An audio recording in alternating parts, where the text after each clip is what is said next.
SBS 라디오 진행을 한 적이 있는데 그때 소설가 황석영 씨의 문학 인생을 며칠에 걸쳐 이렇게 정리하는 기회가 있었어요. 제가 이제 말하자면 대담식으로 이렇게 하는 건데 이 세상에 한국의 기센 남자 중에 황석영 빠질 수 없거든요. 근데 그 황석영 씨가 아주 힘들어해요. 너무너무 힘들어해갖고 그 며칠치를 다 마친 다음에 저더러 술 한잔 하자고 둘이. 그래서 어디 가서 같이 이렇게 술 한잔 마신 기억이 있는데. 한잔하면서 계속 백지연 씨 얘기했겠군요. 야, 보통 아니다 하면서. 그러니까 이게 절대 비방하거나 나쁘다는 얘기 아니라 쉽지 않은 사람. 쉽지 않다. 아니 쉽지 근데 않은 이게 이제 업무상 만났을 때는 그렇고요. 그냥 사석에서 이렇게 이제 밥 먹고 뭐 이렇게 커피 마시고 할 때는 정말 소탈해요. 맞아요. 그러니까 정말 딱 만나면 이게 압도적이거든요. 말한 대로 굉장히 미모가 압도적이고요. 근데 몸매도 정말 키도 크고 늘씬하고 이렇게 번쩍번쩍 빛이 나요. 그 앞서자가 확 보면 이렇게 근데 된다고. 막상 이제 밥을 먹거나 막 이러면은 되게 철딱선이 없다 싶을 정도로 순진하고 잘 웃고 화통하고 잘 웃고 그런 소탈한 측면이 되게 훨씬 많은 것 같아요. 그러니까 저도 옛날에 몇 보통, 번 같이 밥도 먹고 백지연 했었는데 씨 하면 아나운서들 세계에서도 조금 다른 이미지를 많이 갖고 있죠. 그러니까 보통의 아나운서들도 원래 좀 약간 뭐랄까 목에 힘준다 그럴까 예를 들면은 이제 그런 아나운서들의 이미지들도 가끔 있는데 그거보다 훨씬 더 위.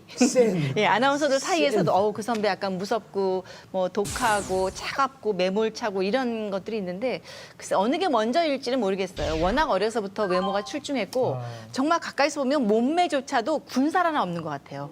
마네킹 같이 그냥 쫙 다리도 너무 길고 그냥 가늘고 그죠? 팔도 그렇고 어떻게 인간의 몸이 지금 거의 50이 가까이 돼가는데 보니까 뭐 연대 브룩실즈라는 별명까지 있었으면 뭐 이미 젊었을 때부터 인기가 많으셨겠어요. 당시에는 유명했겠죠. 고등학교 때부터 버스를 못 타고 다닐 정도로 너무 이쁘고 공부도 너무 잘하고 이제 워낙에 키가 174나 되고 팔다리도 길고 정말 몸이 거의 이렇게 조각 같다 보니까 연대 브룩실즈라고 불릴 정도로 대학교 때도 뭐 이미 그러니까 네, 미모가 소문이 자자했다고 하고요. 그래서 심지어는 다른 과의 수석이 본인 과의 그 전공을 들으러 가야 되는데 백지연 씨 보러 여기 심리학과에 와서 수업을 듣느라 F학점을 받았다는 그게 뭐 사실인지 아닌지 모르지만 이렇게 소문처럼 미모를 이제 네, 증명하듯이 뭐 그런 소문도 있고요. 이제 딸 4명의 막내딸이에요. 딸 부잣집 딸의 어떤 예쁜 딸이고 언니들도 굉장히 수준급의 미모고. 그래서 이제 또 재밌는 얘기를 그때 오영실 아나운서가 방송에서 그런 얘기를 하셨는데 같은 해에 이제 시험을 보러 간 거죠. KBS에. 그랬는데 갔더니 너무 예쁜 여자가 있더라는 거예요. 그래서 아, 난 안 되겠구나. 이제 그리고 집에 가서 엄마 왜 나를 이렇게 놔줘? 이렇게 했다는데 또 겸손인 것 같아요. 오영실 씨는 입버릇인가 봐. 왜 엄마가 나를 이렇게 낳냐를 여기저기서 말을 해. 뭐 백지연 씨 최근 근황 알고 계신 거 있으세요? 백지연 씨는 그 MBC 퇴사를 하셨죠. 그리고 유학 가셨으니까 영국으로 영국 가셨는데 거기서 같이 공부하던 분하고 만나서 그해 결혼을 하셨죠. 그리고 99년에 이혼하셨는데 이혼하고 나서 그 인터넷에 그런 이야기가 들어왔어요. 친가가 아니다, 다른 사람의 아들이라는 이야기죠. 그러니까 그 전 남편의 아들이 아니다 이런 이야기가 올라왔는데 그때 그냥 그렇게 하고 넘어가면 되는데 다른 사람들도 다 맞아 나도 알고 있어 이런 식으로 막 이렇게 된 겁니다. 이거는 백지연 씨가 워낙 또 깔끔하고 세련되고 이런 이미지고 이러니까 너무 완벽한 사람이 없잖아요. 그러니까 아마 그걸 싫어했던가 봐요. 그래서 그걸 막 같이 막 동조하면서 일이 커져서 그때 진행하던 뭐 그 프로그램도 하차하고 있었는데 그리고 이분이 법원에 소송을 냈었죠. 명예훼손 소송을 내서 승소하셨습니다. 이게 뭐 1999년도 처음에 이제 친자 확인 소송하고 할 때가 지금부터 한 15년 전이잖아요. 지금은 뭐 친자 확인 소송이나 유전자 검사 같은 게 일반화된 얘기지만 그 당시에 사실 웬만큼 알려진 사람이 그렇게 강단 있게 대처를 해서 법적으로 끝까지 가서 명예훼손이라든가 친자 확인이라든가 그걸 하기가 쉽지가 않거든요. 더군다나 여자의 입장에서. 그래서 그 사실은 지금 바깥에서 우리가 이제 제3자로서 그냥 구경할 때는 흥미진진한 사건이죠. 하지만 그런 사건을 이겨 나오는 그 과정은 정말 어마어마한 거거든요. 개인한테도 엄청난 상처고. 그걸 보면서 몇 년 걸렸어요 그 사건이. 근데 저는 같은 여자로서 아나운서로서 굉장히 그때 마음으로 응원을 많이 보냈어요. 그게 얼마나 치명적인 일이에요. 아들에 관련된 일이고. 보통 사람 같으면 그냥 에이 더럽다고 포기할 수 있는 일인데 정말 아들을 위해서였을 거예요. 끝까지 해서 정말 그 긴 세월 동안 승소를 하고 정말 저는 박수를 보낼 수밖에 없었던 그런 일이었어요.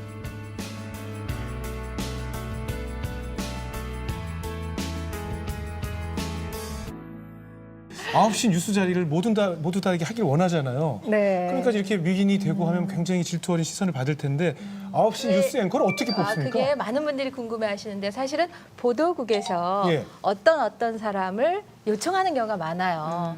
그러면 이제 아나운서실에서 그 분들을 이제 오디션을, 그러니까 카메라 테스트도 하고 뉴스도 읽게 하고, 근데 한두 명 정도를 후보로 혹은 한 3명 이렇게 해갖고 오디션을 보게 합니다. 그래서 KBS는 그래요? 네, 저 아나운서실에서 이렇게 MBC 도 하는 게 안 아니라 그러는데. 처음에는 보도국에서 요청이 이렇게 들어왔을 때 오디션을 통해서 그래서 뽑히게 되는 거예요. SBS는 안 그래요. SBS는 뭐 한 달 후 정도 이렇게 날짜를 공고를 해요. 몇 월 며칠 날 뭐 8시 뉴스, 9시 뉴스 앵커를 뽑는다.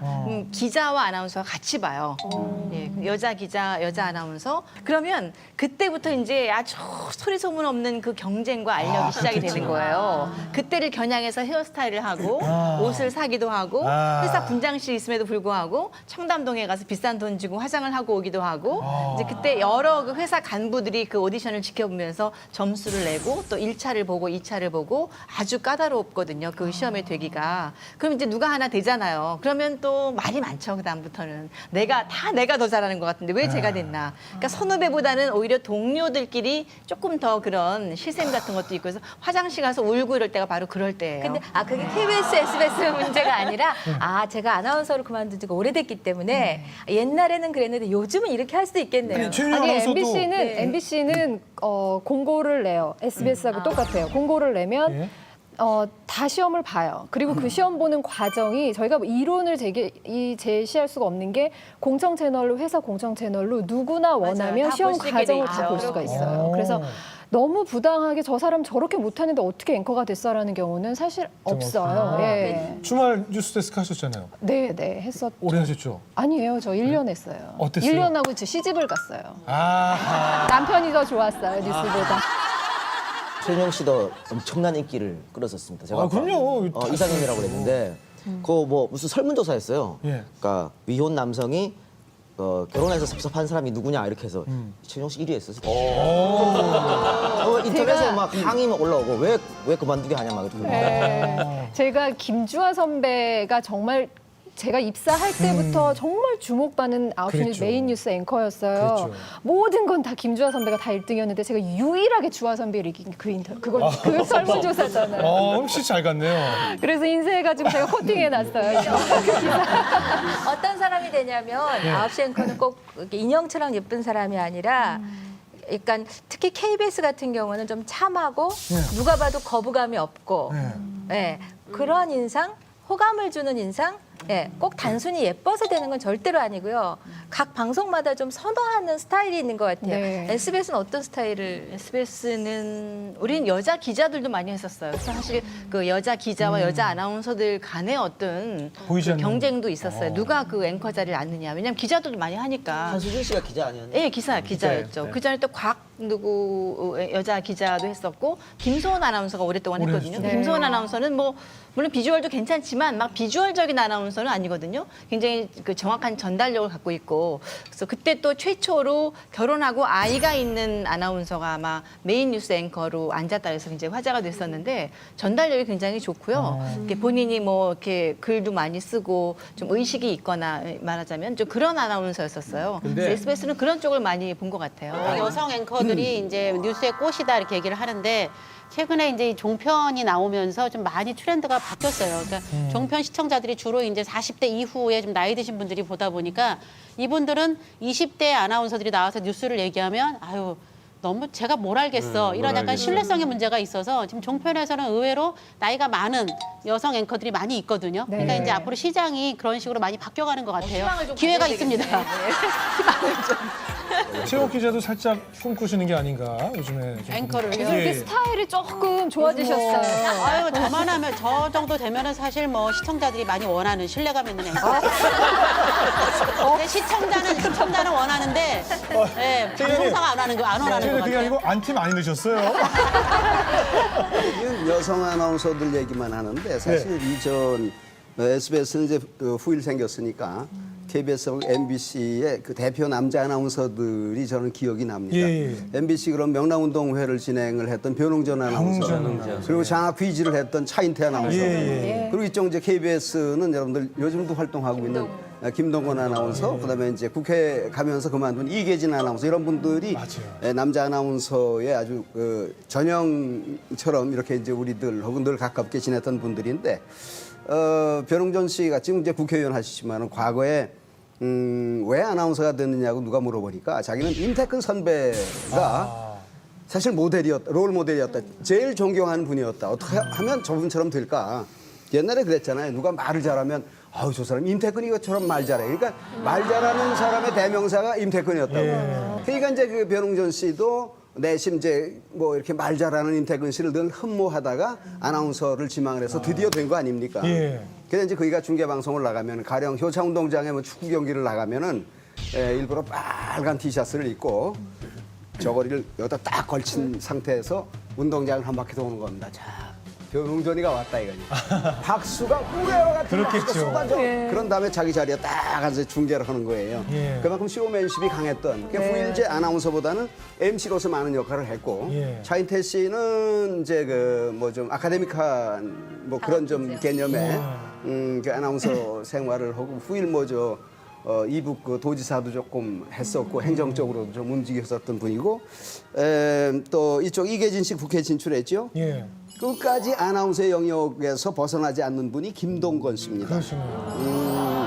그분은 지금도 그 아주 특별히 그 멘트가 이렇게 있잖아요. 그 무슨 해외에 계신 동포 여러분 그리고 근로자 여러분 그리고 이제 시작을 하잖아요.